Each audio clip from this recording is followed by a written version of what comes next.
This is the 2018 Newmar New Aire, and it's one of the hottest motorhomes on the market today. In fact, if you'd like to buy one, you might have to wait as the initial allocations are completely sold out.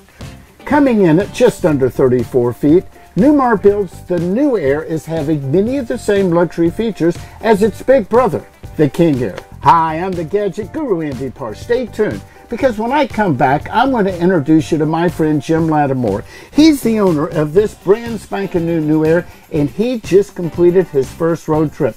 We're going to talk about his initial impressions of this completely new, built from the ground up motorhome, and that starts right now on the Gadget Guru.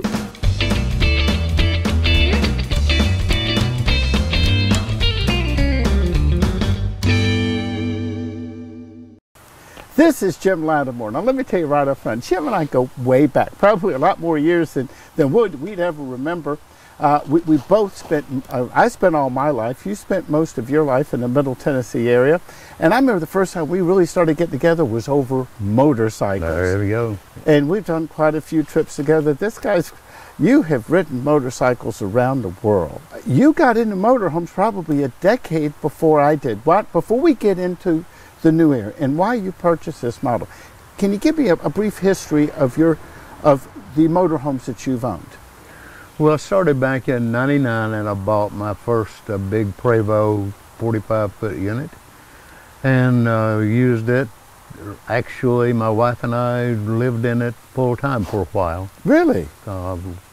Traveled around the United States and went everywhere that you could think that one of those big coaches ought to go, including places like this beautiful Hearthside that we're in right now. And we went from here to Pelican Lake down in Florida and some of the other really nice coach resorts down there, out to San Diego and up in the Northwest, up in Oregon. So we put that big motor coach to the use that it was sort of designed for. Now, you didn't start with the starter unit. You jumped right in with the Prevost as your first coach. That was my intention. What I'd done, Andy, was talk to a lot of people that were in this activity and found that they had bought and just started moving up and moving up and moving up and trading in and losing money every time they did it. And I thought, well, I'll just start out where they ended up at the very top and stay there. And I kept that unit for about 11, 12 years, I guess. You know, when you and I first started talking, when I decided it was my turn to get into the motorhome or motorcoach industry, I believe that the concept I was working on right there was buying my last coach first, for the same reasons that you did. You know, to buy and to trade, to lose money. Granted, it'd be nice, and again, if you go to gadgetguru.com, I have all kinds of stories about my adventures of trying to buy, you know, my first coach. And I had a lot of frustrations that if you've never owned one, there's really no place to go to learn how to drive one. You know, but again, I know I want to move over to the Move Aire, but any words of wisdom that you have for somebody who's getting into motorhoming for the first time, whether they're buying a New Aire or whether they're buying a big jumbo Prevost, what are things to know to make you safer or to make a wise decision? Well, you know, a lot of times that's controlled by what you're capable of doing financially, but if you can buy, I'd say buy the best thing that you can buy if you think you're going to stay in the activity for a while. Otherwise, you'll always say, man, I wish I had done this or that. And as far as learning to drive, that will come to you. You just take it easy. You just start out and learn all the little nuances of driving a big coach, and not that big of a problem. Okay, well, you kind of gave me the perfect segue into the New Aire and being the smaller size, but I will point out you owned another Prevost after that, and then you purchased the 1957 Flxible Starliner, the one that I own now. Jim was the custodian for a few years, and then, you know, I think if you go back in the videos, I'll put a link up here that you can see where I purchased this from Jim. Now, you know, oddly enough, that bus, around 34 feet, is almost the same size as the New Aire. Do you think the New Aire, now that granted, you've had one full day in it, You think this is a good starter coach? Oh, a good starter coach, yeah. It sure is. And my motivation, Andy, for buying this is, I told you before, we had been to just about every place in the country you can think of that you might want to go in a big coach. But we didn't go to a lot of places that we would like to because the unit was too big to get in there. National Park Service, for example, for at least the older parks, restrict RVs over 34 feet. So you're not welcome.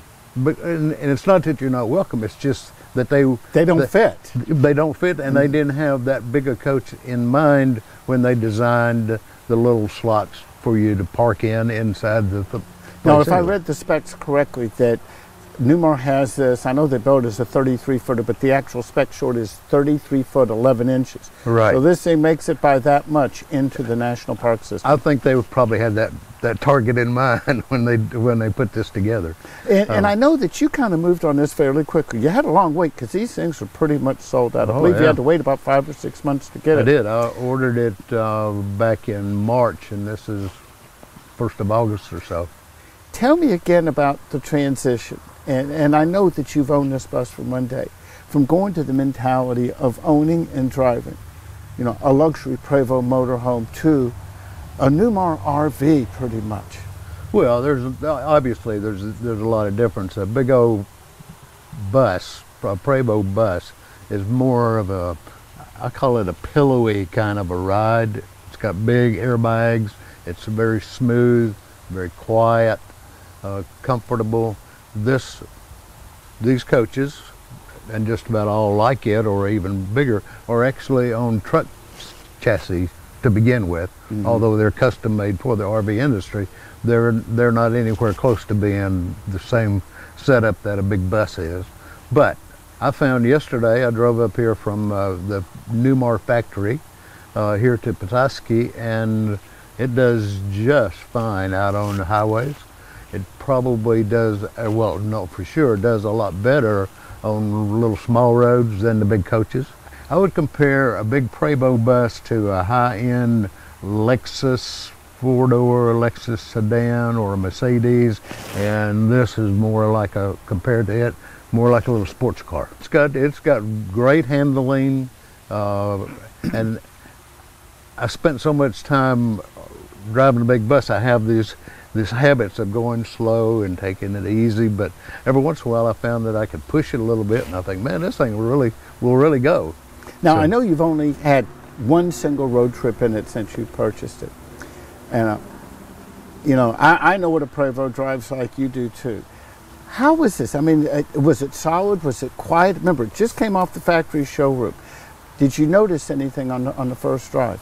Actually, I was very comfortable in it the whole time. I don't think I even got out of the driver's seat but one time, all the way up here, and it's not as quiet. The big buses, as converted by the leading converters, are very quiet, comfortable living room kind of thing, and this is more sports car. It's a little noisy. Do you have any concerns? And again, I'm not trying to be a Prevost fanboy. I'm just telling you the types of things that went into my head when I bought the bus. Do you have any concerns about the difference of safety and quality of your previous bus to this? I hadn't thought about that, but no. I just ruined your day, huh?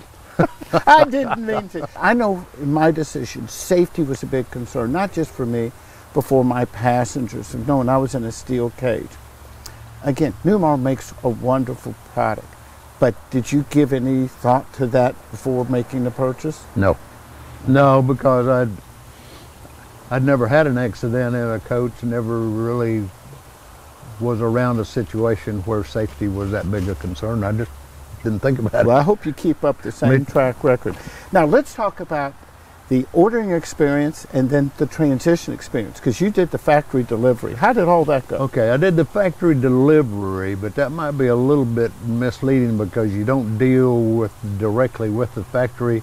To order the coach, you have to go to one of their dealers. Okay. So I went to a dealer down in Tennessee, in Knoxville, and got a spec sheet, and they're very helpful. And we went through and selected on a line by line item what I wanted in my coach, and then they send that into the factory and it gets made. Now, based on what I saw down there at Napanee, Indiana, is where the factory is located. They've got Newmar's got a big backlog of orders, and there's, as fast as they can get them out the door, they're gone to a dealer somewhere. So it's a changed environment in the RV industry, as you well know, that it was 5 or 6 years ago. Yeah, and they're really selling. They're bursting at the seams right now. Good problems to have. Now, when you got again with the factory delivery, how does that work? Okay, you drove in to Napanee, Indiana. You arrive. You have not yet seen your coach. What happens next? I had an appointment.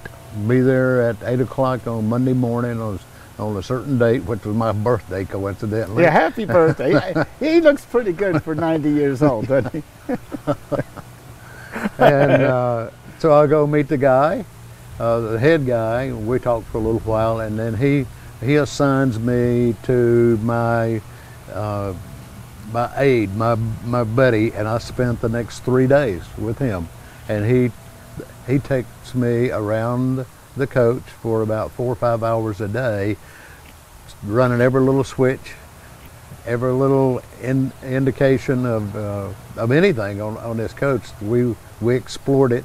Unfortunately, I didn't remember all of it, but there's... You're not like me to take a video camera to document absolutely every syllable said. Yeah. Because as I showed you last night, in the cockpit, there are 22 toggle switches that you could flip. It's like an airplane, isn't it? Yeah, and they all do something.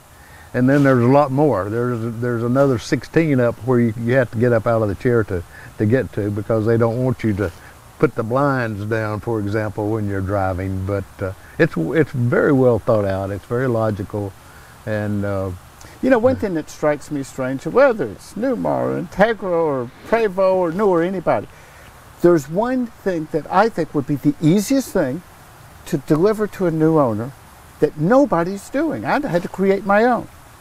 A checklist. The ones that I have on my bus are designed for my bus. I did them. They did not come from Marathon. I have a page for every scenario. Arriving at a campground with full hookups, and I show, here's the steps I need to do. Departing a campground with full hookups, going to electric only, or leaving from dry camping. Absolutely. Wouldn't that have made you, because I know yesterday when you got here, we're kind of going through, okay, oh, we got to flip this switch for the water pump, and wouldn't that have made your life easier? Oh yeah, no question. And Factories do it. It's stupid that it's just not done now. It's going to take somebody 30 minutes to do it. I don't know why they don't do that. Because and I wrote mine out as well, just on a yellow tablet. Well, I'll get it. Wouldn't it be nice? I had a little binder like the one I made for my coach. I'm going to drop some video in on it, and they hand it. Say, hey, Mr. Lattimore, this is what you need to know. This is the order you do your slides. And the sequence. This is the order you level, to have everything in the right sequence. When you pull into a campground, boom. Now tell me what your initial impressions are when you walk through your own coach and you see it, the layout, what works and what things would you like to change in there? It actually is very well thought out, and I've got a call in for the lady at Newmar who's the designer, and I want to ask her where in the heck she expects me to hang my towel after I get out of the shower. I pick on a lot of the industries, and it's my job. I try to be fair. But I'm wondering how many of these designers actually spend time sleeping in motorhomes. I think it's a requirement that anybody who is working on any sort of design or features or functions of motorhome need to take it out for a week.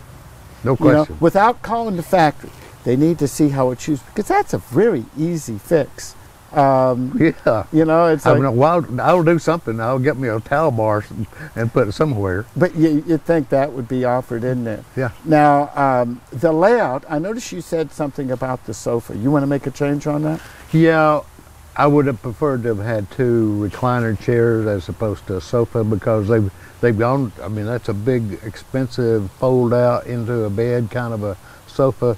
But I subscribe to the idea that at an RV, can drink 6 and eat 4 and sleep 2. And anymore else, they're just, That's right. You don't want them on there. You're gonna, would you go with the individual recliners or a theater sofa recliner?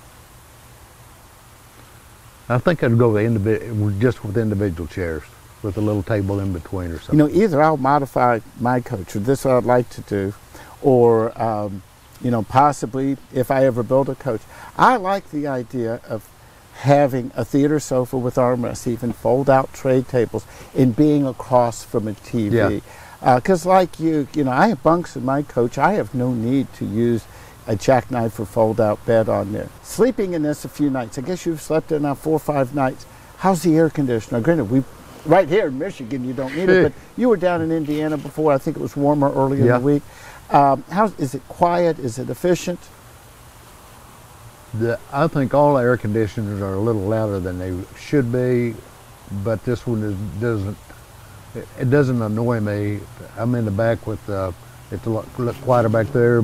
Most of the noisier AC is up in the living room, and it comes on and off, and I was very comfortable. I lay down and go to sleep, and I'm there. Was the bed comfortable? Yeah, I'm actually very comfortable. Okay, now let's talk about the chassis. This is your first Freightliner chassis. Oh, yeah. What's your thoughts about when you need service? You're going to have to go to a truck stop or to Freightliner to go get Well, that fortunately in Nashville, as you know, Andy, it's got everything in the world there, and there's a big Freightliner dealer out there, so that kind of service I can get handled right there. And that's good. You know, Nashville, there is no shortage, you know, right there. Nashville's a great place, whether it's a motorhome or a bus. You know, you have everybody there to do any type of work. It's almost like living in Indiana. You know, there's places, you know, everywhere there. Yeah. Okay, and it's starting to sprinkle on us. By the way, let me point out, we're at the Hearthside Grove Motor Coach Resort in PETOSKEY, Michigan. I came here last year for the first time. I have a whole series online right now on the Gadget Guru's Escape the Humidity road trip, where this is our destination. Check it out at gadgetguru.com. And well, granted, it's a little sprinkly today, but the weather here has just been gorgeous. You know, highly recommended. It's a Class A. It's an incredibly beautiful place. Yeah, it's a Class A resort. But what a great, the town here is just phenomenal. Any final words of wisdom for somebody considering a Newmar New Aire? Order it early, because it's going to be a long time before you get it. And let me point out, Integra, this thing has been so successful. Integra just came out with a new one. In fact, I had to write down the name. It's called the Riata.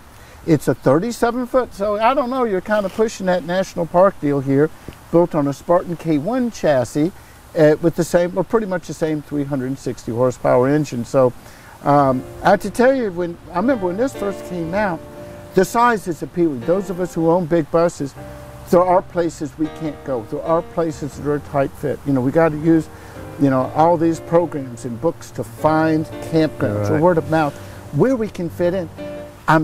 In many ways, well, I really enjoy my Prevost. I'm envious of the places you're going to be able to go and see in that. Well, that was my principal motivation. And I got to tell you, Jim, we're going to stay in contact. We've been friends for a long time. Okay, pal. I wish you many, many happy, safe, and just a lot of fun miles with you and your wife, Joey, on this. Just have some fun. Absolutely. Remember, the easiest way to keep posted of my news stories, videos, and just about everything I do is to simply like me on Facebook at facebook.com/thegadgetguru. And every time I do a video, I do a companion story on gadgetguru.com. And the reason is, sometimes I think of things that I forgot about and I add them to the blog right there. And one more thing, if you like this video, you're going to like this one. And if you like that one, you're going to like one of these too. That's it for now. I'm the Gadget Guru, Andy Pargh.